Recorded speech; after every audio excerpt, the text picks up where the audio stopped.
ভ্রমণ করেছি তখন জান্নাত দেখে আমার মনটা ভরে গেছে, আর যখন আমি জাহান্নামে গিয়েছি আমি জাহান্নামে গিয়ে আমার চোখের পানি আটকাইতে পারি নাই।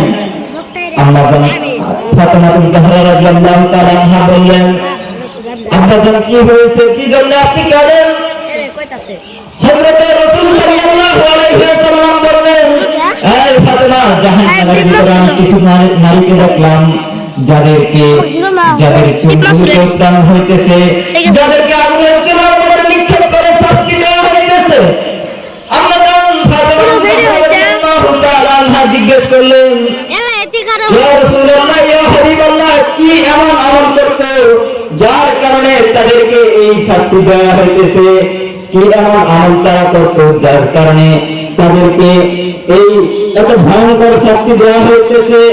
নবী করিম সাল্লাল্লাহু আলাইহি ওয়াসাল্লাম বললেন, এই ফাতেমা শুনো, তারা দুনিয়ার মধ্যে থাকতো কিন্তু দুনিয়ার মধ্যে তারা পর্দা মানতো না, তারা পর্দা করে চলতো না, চুলগুলোকে উড়ায় উড়ায় ঘুরতো এবং কি রাস্তাঘাটে